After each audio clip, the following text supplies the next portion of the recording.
What's up, guys? Welcome to today's webinar. As you can see, this one's on nutrition. What I'm hoping from this is that it'll make your nutrition moving forward, make your diet so much easier.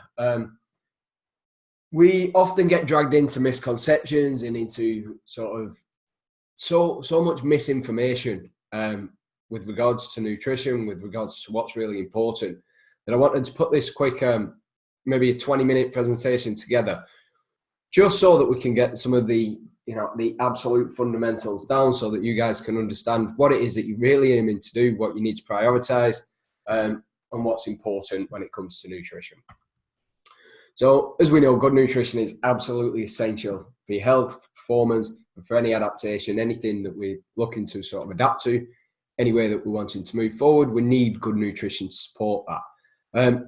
But what I'm hoping that we'll do today is break this idea of good and bad foods, break this idea of the right type of diet, and just look at it all in context. We need to cover good enough nutrition to cover health, and then we need to look at the context of what is it that we're trying to achieve and manipulate the numbers so that that works out. Now, healthy nutrition. People confuse this with weight loss nutrition. Now, everybody tries to minimize their calories, live off salads and things like that to call it healthy. Now, healthy nutrition, again, a lot of the time, what we're actually talking about when we're talking about healthy foods are foods with a good amount of nutrients in them, micronutrients, vitamins, minerals. So things that help in terms of long-term health. So we may be looking at considering gut bacteria. We may be looking at considering different types of phytochemicals and zoochemicals, vitamins, minerals, things that are essential for good function of metabolism, good function of hormone production, good function of pretty much everything that we do in our body. But see this as almost a base. We expect that for the body to work correctly, and we always try to emphasize this. But healthy foods and weight loss type nutrition is not the same. So hopefully we'll make that distinction and you'll understand why certain foods should be in it sometimes and may not be in it other times. For weight loss, obviously we do need to or even muscle gain, we need to consider energy balance, and that needs to make up quite a large part of it. You will get healthier without necessarily having an ultimate focus on energy balance, but for body composition change, we expect the health side to be looked after, and then we'll look to manipulate the energy balance so that we can start moving towards your goals. So, appropriate and optimum nutrition versus optimum nutrition. Now, this is going to come down to what is your goal? What are you trying to achieve? Are we covering the basics of just healthy nutrition? Or do you have something in place so that then vitamins and minerals are going to be taken care of? We're going to be getting a certain level of fiber. Our eating habits are healthy. We're covering the basics and we can start to look beyond that. Again, what's appropriate if you're looking to gain weight is obviously different to what's appropriate if you're looking to lose weight. So in the same sort of way of thinking, what's appropriate if you're doing a lot of activity may not be the same as if you're not doing much activity at all. So again, there's all these factors that start coming in, and we're going to show you a few more as we progress through this presentation. But it is important to understand some of the differences between when food is appropriate and optimum versus when it's not. We also need to look at the big picture whenever it comes to diet and nutrition. How long are you looking to do it for? What's the social aspects of food? Are you limiting going out and seeing friends, seeing family? What are the financial aspects? If you're looking at meal prep every day, financially, is that going to be a burden for you? What are the psychological aspects? Do you eat? Do you comfort eat? Are you an emotional eater? So all of these factors do play a role, and an awareness of that is fine. We are looking to get on top of it, but I'm sure that there will be some occasional times where you deviate from your diet due to one of these factors. What we're looking for is understanding why, whether it's appropriate, and obviously moving forward from there. We're going to try and break some false beliefs. So all of these, I can't eat late at night, can't eat carbs, and I need to follow a certain type of diet. They're just three of what I'm sure is hundreds if we sat to come up with all of them. But just a couple of points that may or may not be correct. Hopefully we'll go through this presentation, we'll readdress them, and we'll look at why they are absolutely situation dependent, but generally not true. Energy balance. To understand energy balance, this again is such a big thing, because if we take on more calories than we burn, we will gain weight. If we take in less calories than we burn, we will lose weight. So energy balance is pretty much the driving factor, providing that we're looking after the basic health requirements, and then it's going to come down to this. So calories is a unit of energy in food. A macronutrient, you've got protein, carbohydrates, fats, and we've also got alcohol in there. They all have a calorie value. They can all be broken down in our body, and they all contain energy. We'll talk about why they're different a little bit later on. Micronutrients, again, when we're looking at the healthy foods, micronutrients are your vitamins, minerals, things that are not directly used in energy production, but they are core factors in almost everything. They are necessary throughout pretty much every biological process that we've got. So we need to make sure that we're not deficient in these. And then again, certain other nutrients, obviously this overlaps a little bit with the vitamins and minerals, but these are found just in plant or animal foods. So a good combination of each is generally healthy. If not, then it's worth having an awareness that we will not only be lacking certain macronutrients, but there will be certain micronutrients that may be missing as well. So an overview of energy balance, as we've said. Weight maintenance is that these two factors are balanced. Weight gain means that you're taking in more than you burn. Weight loss means that you're taking in less than you burn. So any fat loss plan, regardless of whether it's any of the group fitness type fat loss plans that you go to a group weighing for, whether it's a shake type meal replacement plan, all of them simply look to manipulate this balance. If it excludes carbohydrates, it still just looks to manipulate this balance so that ultimately you take on less food. Flip side is that obviously some of them, obviously not the nutrition plans, but fat loss training plans, look to swing the balance by giving you more activity to do. So it is all about this equation. Muscle building, we're looking to take in more energy. Now, doing that without a massive fat gain obviously gets a little bit complex, but in essence, we're looking to take on more energy than we burn. Now, calories in, it's quite simple. The calories that we take in is a food and drink that we consume and that we can break down. The calories out is a resting metabolic rate. It's a non-exercise activity thermogenesis, or NEAT. It's the exercise activity thermogenesis and the thermic effect of food. So a lot of factors there in that energy out side of the equation. Now, these all change as well. So illness, lack of sleep, stress, mood, different things. There's so many factors that can impact all of these, and they all impact each other. Temperature. So all of this means that although the equation stands, it's not always as simple as, well, do more training or eat a little bit less food, because there are factors here that we're looking to maintain that are dependent a little bit on each other. So this is probably the main reason why that consistency is so important with your diet. We don't want big swings and big fluctuations. What we want to do is control as much of these factors as we can. So training versus nutrition. People hear, and I hear all the time people saying, your diet's the most important thing. Guys, that's absolute rubbish. We need to look at this as a system. So we need to look at what is your training goal? How are we going to get there? What's the training required to do? How's your nutrition going to support your training, your health, and your goal? And move forward from there. Obviously, once we've got the lifestyle and the activity down, once we know your goals, that's when we can start to estimate energy intake and start to look to manipulate nutrition to make it work for you. As mentioned, this equation always works, but we have a very difficult time actually calculating the amount of energy that you guys use, and I suppose the amount of energy that we take in. You know, tracking is not as simple and as easy as we make it out to be. So occasionally when we start, we get the equation wrong, simply because your body's adapted for different reasons to using different amount of energy to what we'd assume that it uses.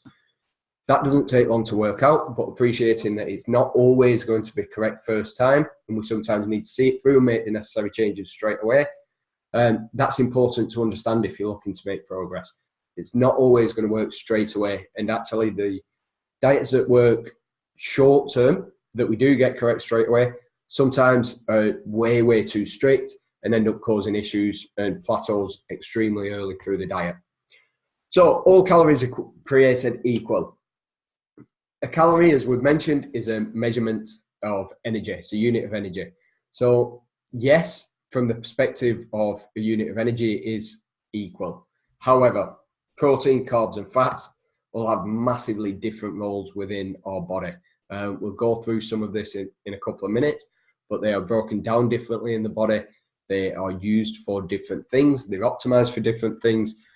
So assuming that there's no difference between protein calories, carbohydrate calories and fats calories, even from a weight loss perspective, is wrong, because protein you'll probably find the most filling. Carbohydrates, especially sugary carbohydrates, you'll find the least filling. So that's going to have an impact straight away.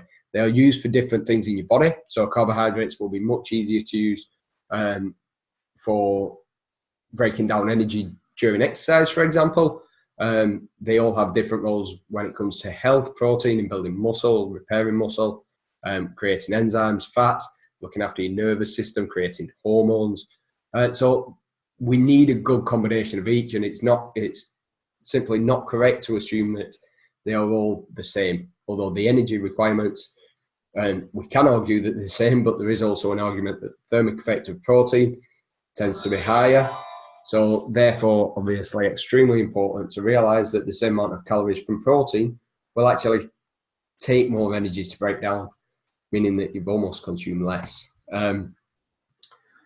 So we need to look beyond this a calorie is a calorie sort of mindset.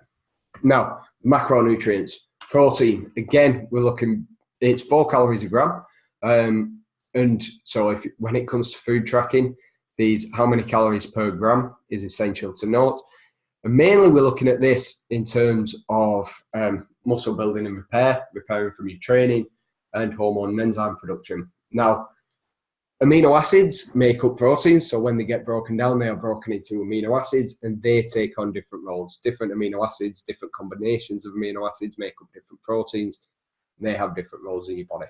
The ones that we need to consume are the essential amino acids. Carbohydrate is the easiest way for your body the easiest macronutrient to be broken down into energy, and the most efficient. So obviously during exercise and also during brain function, carbohydrates are preferred energy source. Fats are obviously an energy source that we can store quite easily, and they're very energy dense. So our body is going to want to store enough fat if needed. Again,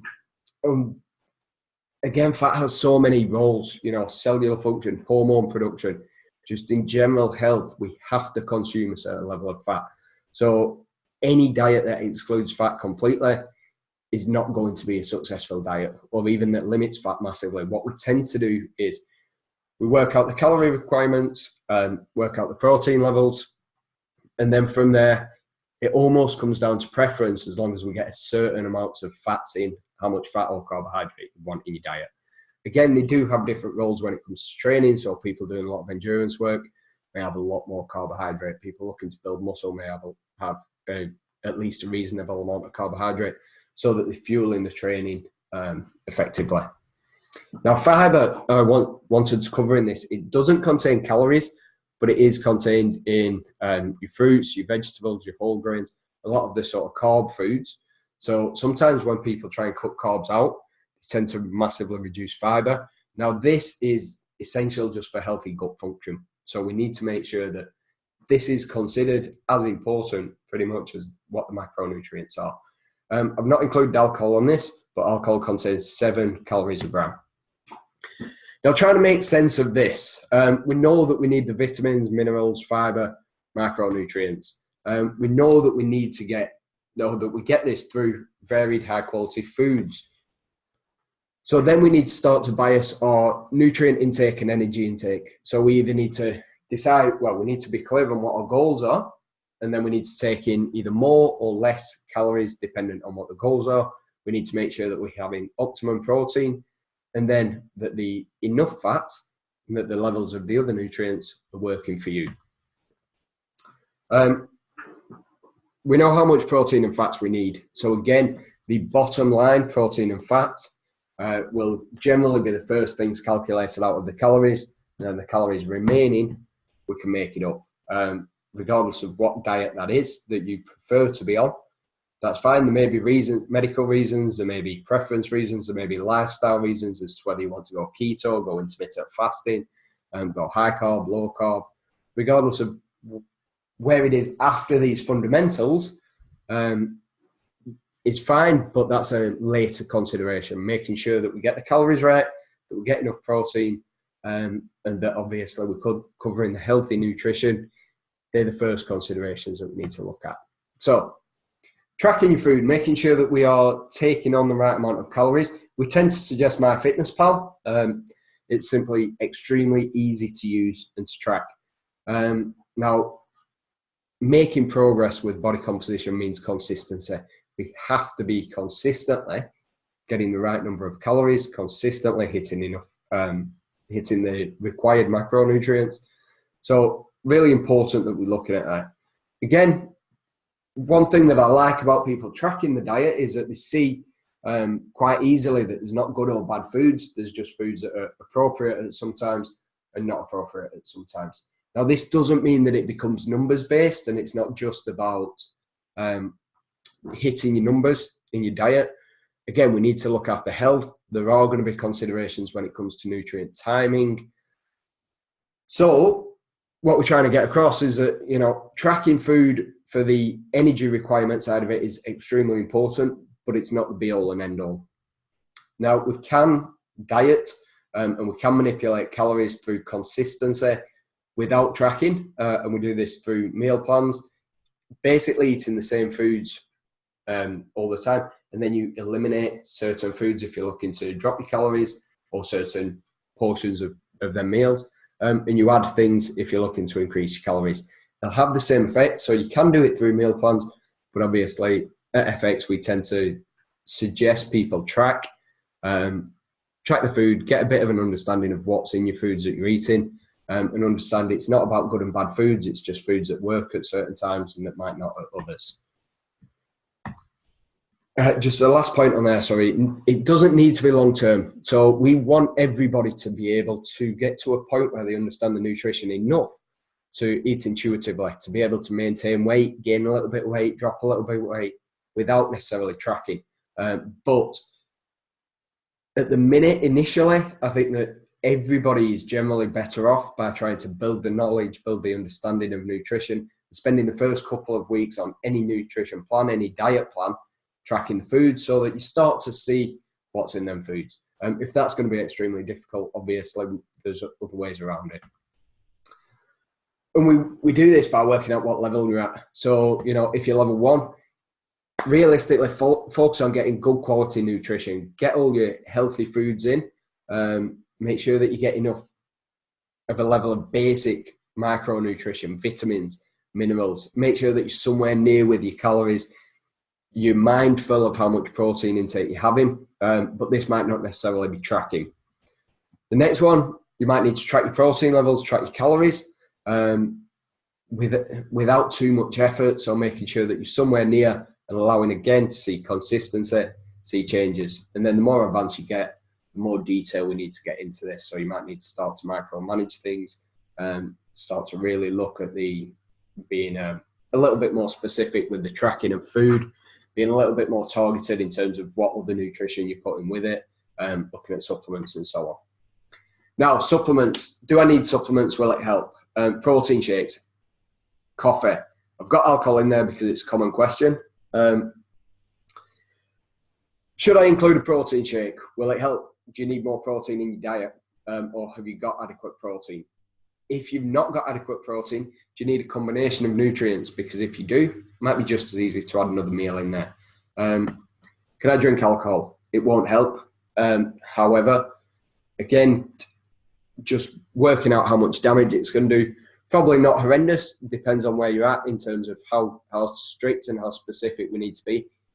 Drinking a little bit of alcohol isn't going to do a huge amount of damage on most plants most of the time. However, drinking clearly too much alcohol obviously is going to have a massive negative effect. Coffee, you can use as a tool. It will suppress hunger. It may even aid digestion in small amounts, and it will definitely help focus. So, you include these foods if you want. Include certainly protein shakes. Coffee is not going to be too bad, but obviously if you're drinking 8-9 cups a day, that's way too much. There are upper limits for all of it. Alcohol, if you do drink, I'd suggest stay within your daily limits and limit it to maybe once or twice a week. But again, on certain plans, there's just not going to be any room to put in any extras like alcohol. So the false beliefs. I can't eat late at night. Well, we've certainly not mentioned timings so far in this. What I would say when it comes to timings is that most people tend to prefer having maybe a 12-hour window to eat. And if you can keep your meals within that, probably find it a little bit easier, especially if you're looking to not gain weight. If you're looking to gain weight, then obviously a little bit longer than that may be appropriate. However, that limited time may start at 12 and finish at 12. So as long as you're getting adequate sleep, it's not affecting that. Then eating late at night is fine. And some people actually find that eating before bed can massively help with sleep. I can't eat carbs. That's completely in context of what we're trying to achieve. If there's intolerances or allergies within carbohydrate foods, that's due to the food and not due to carbohydrates themselves. Some people may find that they feel like they're getting a little bit more body fat off higher levels of carbohydrate. But again, it just depends on your individual metabolism. If you prefer to do a high fat diet, again, that can work fantastic, but we still need to get the energy balance right. So we don't want to drop carbs out of your diet completely and not replace them with something else if your energy balance was at the right level. And you need to follow a type of diet. Again, there will be better types of diet for you to follow, but that absolutely is a consideration to make based on lifestyle and based on preference, based on what you feel best doing, not based on what you've heard someone tell you that you need to do or you should do for that. As long as you're covering the fundamentals that we've spoke about today, then we should be happy to follow whichever type of diet you found works best for you. Guys, nutrition's got such a big impact on your health, body composition, performance, but don't view it on its own. We have to consider that alongside activity, alongside training, alongside whether it's going to help or hinder your sleep. And just, make sure that we're focusing on these fundamentals, getting your protein right, getting your calories right, track your food where possible, especially on any sort of transformation plan, because it's going to be so important to be doing so. Make sure that you're understanding that the tracking is not the diet. This is possibly the most important thing that I've not covered so far. When we start tracking our food, we are trying to figure out what level you're at. So where we spoke about, sometimes we don't get it right straight away. Well, that's an example of this. Tracking tells us what our next steps need to be. It does not need to be perfect straight away. As long as you're tracking, as long as you're consistent with your training, as long as you're following the guidance, after that initial review, we know exactly what steps we should be looking to take, and we start to build them in. So again, tracking's not the diet itself. Building on that tracking and making progress, that's where obviously the diet comes in, but that's where changes really start to happen. Guys, I hope that you found this useful. Any feedback, any comments, any questions, fire me an email, josh@fitness-experience.co.uk, and I'll get back to you as soon as possible. Cheers, guys.